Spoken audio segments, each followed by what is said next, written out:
What kind of men make the worst partners? That's what we're going to be talking about in this video. We're going to be stirring it up a little bit. But first, my name is Clay with modernlove.life, where we help you get the great loving relationship that you're looking for without having to play mind games, without having to play hard to get, and without having to pretend to be someone or something that you are not. Because you, of course, deserve to be loved for the unique, amazing, and wonderful person that you are.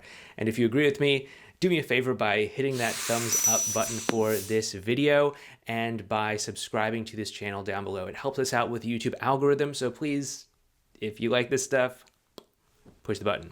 Okay, so in this video, we're actually going to be making a special announcement, and that is that we have been working on a dating course called Authentic Dating. I've actually been working on it for pretty much all of 2020. It didn't need to take that long, but admittedly, as the, COVID-19 pandemic started heating up, it just got really weird for me to be putting together lessons and stuff that say things like, hey, make small talk with strangers and, interact with people and stuff like that. So I kind of had to put a pin in it and focus on some other things for a few months. But then, I did finish it all up at the end of the year. And it is ready to go. So if you do want to check that out, there's a link to it down below in the description box. This is really the first time I've ever mentioned it. So we're giving out actually 5 discount codes that will allow you to get the course for $197. So if you want one of those discount codes, and they're still available, they'll be down in the description box. But as people use those codes, we'll come back and we'll remove whatever codes have been used. So if there's no codes down there, it just means someone's already taken the 5 codes. If there is only 3 codes left, that means someone's already taken 2 and then there's 3 left. So if you want to join us in this, authentic dating course, check it out below. There's a link. If you want to get one of those codes and they're still there, feel free to use it. If not, no worries. So let's go ahead and get into this video. We're talking about the men who make the worst partners for relationships. Now, this is obviously not something that I know from personal experience, but I have coached a lot of women over the years, and I have heard a lot of stories about the, men that they have dated. And sometimes you're hearing stories about someone's experience with a partner or a relationship or something, and it's like, wow, that's a really tough kind of personality to deal with there. Are you sure you want to be in this kind of relationship? And this is really important too to consider. Obviously you're free to make whatever choice you want, whatever decision you want when it comes to a partner, but you have to own it and you have to be willing to accept the consequences of it. However, I do work with a fair number of women, and, many of them are, younger women who at some point in the future do want to do things like get married and have a family and all of that. And so it is important that you actually start to think about what sort of personality traits might make a good husband, what sorts of personality traits might make a good father.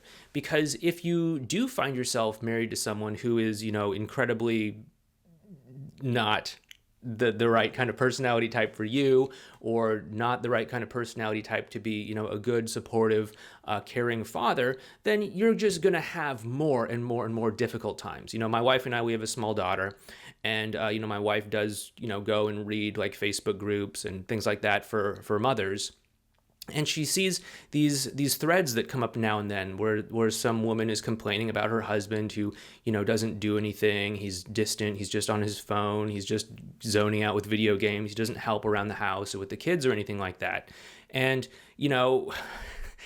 given that my wife and I, are relationship dating coaches, we kind of think about this and we're like, well, you probably could have seen this coming a little bit if you looked at his behavior beforehand. So that's what we're going to be getting into. This is kind of important for this sort of reason, okay? We want to figure out sooner rather than, later after you're in over your head, if this is the kind of guy who can and is able to give you the kind of life and the kind of relationship that you're looking for, okay? So let's go ahead and get into this. Now, the first type of guy that is going to make a very, very difficult partner is someone who is very rigid, someone who is very inflexible. Now, of course, if you're wanting to be with a masculine man, yes, you're going to want to have someone who's willing to take a stand for what he believes in and go after what he wants and all of that. But, any reasonably good guy out there is going to be able to correct course when things aren't working. He's going to be able to identify, hey, something here isn't working. maybe we need to correct course. Maybe we need to change directions here. Maybe we need to rework something in some sort of way so that it works with what is real, okay? Whereas a very rigid person is not going to be able to make that adjustment as things move forward. They're going to say, no, I made this decision, whatever, weeks, months, years ago, and so I have to stick with it no matter what. And there is a certain admirable quality to it, but if you're on the wrong path and if you're going in the wrong direction, you don't want to be with someone like that. You want to be with someone who's willing to say, hey, something here isn't working. How can we get back on the right path? How can we find things that are going to make things work here, right? Having someone who takes a stand for what's important to them, excellent quality. But you also have to be able to revise, update, correct course as you move forward. Otherwise, you're just going to end up with someone who, potentially is going to drive you over a cliff or into some place that you don't want to go, or someone who is, just not going to take your opinion into consideration. Okay. That's the first type of guy who is going to probably not going to be the best kind of partner out there. The second kind of guy is someone who lacks compassion. Now, again, we're living in weird times, very crazy times. I don't know when you're watching this video, but the time that I'm making it is in the beginning of 2021. We just got through 2020, really crazy, weird year, probably one of the weirdest years that any of us will hopefully ever experience. I don't know how this year is going to go. I don't know what future years are going to be like, obviously. But 2020 was probably one of the weirdest years in any of our lifetimes, at least when you look at, big global events. People are going to have emotions that come up. You are probably going to have emotions that come up. And if you're in a relationship with someone who is out of touch with their own emotions and they lack compassion for you, you're not going to be able to get that emotional support. You're not going to be able to get that kind of support that you might need in a partner. Now, of course, you shouldn't be getting all of your emotional support from just one partner anyway. You should, of course, have a social network of friends and things like that you can turn to. But you do want your partner to be compassionate. You do want your partner to be understanding of your emotions, right? It's not like he has to go in there and fix them. It's not like he has to go in there and take responsibility for them for you. But those are not great mindsets to have either. But he should at least be compassionate towards your emotions and your feelings if you want to have a great experience, and if you want to go out and have a good marriage and have like a good family or something like that. If you're considering having children or raising a family together or something, these are good qualities to have. Children need some compassion, and so do burnt out, exhausted, tired parents. At the end of the day, they might need some compassion. And if you someday fancy yourself as being a parent, you might want to have a partner that has a little bit of compassion. The third quality that makes a guy a not so ideal partner is someone who lacks boundaries, right? Now, again, we did talk about someone who is rigid and inflexible. These people do have strong boundaries, brick wall kind of boundaries here. It is important that someone does have boundaries. So I'm not saying that you don't want to be with someone who has boundaries at all, because boundaries are definitely important. As you go through life, you're undoubtedly going to be put in crazy, unexpected situations and circumstances. And, you want your guy to be able to stand for what's right, to stand up for you, to stand for, whatever the right thing to do in that moment might be. Of course, we want to let him be flexible and let him adjust course as need be, but he should have some boundaries, right? He should be able to enforce those boundaries. So, take a look at your guy's behavior. Does he have the capacity to have boundaries, or is he just going to, go with whatever seems like the least resistance at the time, which could, obviously be a setup for him lying to you in order to smooth things over, and then lying to the next person in order to smooth things over, and you don't even know where he stands. Like, that's not a good setup either. So you want to have a guy that does have boundaries. The fourth kind of guy who is probably not going to be the best partner for you is one who shuts down under stress or pressure. Now, again, whenever we're under stress or pressure, people have their own ways of dealing with it. Some of us just kind of like focus in on the problem. I think that's a really common guy kind of thing to do. And oftentimes guys don't want to, turn towards you and tell you what's going on until they've kind of, figured something out. I think that's a normal kind of thing. But if he just sort of like shuts down, shuts you out, won't talk to you because he's stressed, because he's pressured, because, something's going on, then that is a big problem. We've talked about this in many of the videos that we've done on this channel, but communication is obviously an important component in having a great relationship. And so if he is under stress or under pressure and he doesn't even have the capacity to say, hey, I'm under some stress and I'm under some pressure, I'm just going to need some time to figure this out. Can you please just give me some time? I'll come back to you when I work through this. Like, that's great. But if he just says, nope, don't want to talk about it, or if he just ghosts you entirely, not gonna be a great sort of situation to be in. Just imagine, what is that kind of guy gonna be like as a dad?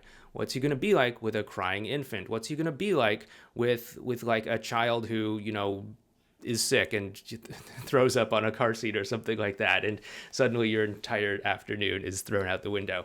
To ask me how that example ever came up.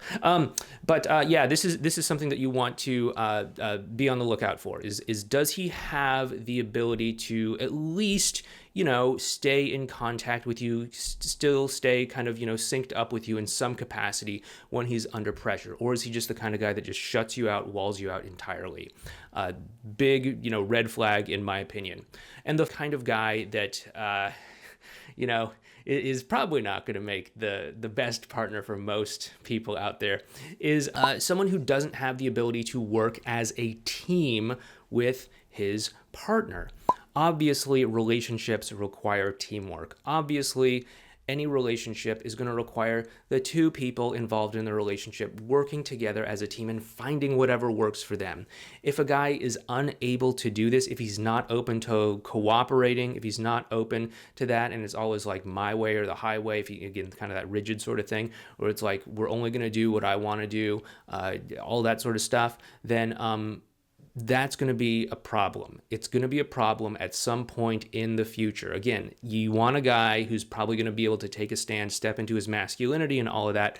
But if he's not going to work together with you, take whatever your concerns are seriously or anything like that, it's going to be a really, really rough road, especially as you get thrown into these challenging situations, whether that's, actually learning how to have a marriage, once the luster of a new relationship wears off, whether that's learning how to have, family life as you step into new parenthood, whether that's dealing with other challenges that come up, like the loss of a job or some sort of financial setback or health setback or something like that. You want to be able to have someone who's going to be able to work cooperatively with you as a team, not someone who's like, I'm just going to do me, you figure it out, okay? Like, obviously we should have our sovereignty and be able to do whatever we need to do for ourselves, but we should also be able to work together with a partner as a team in order to support one another and in order to find something that works to make our dynamic, our relationship work in the long run.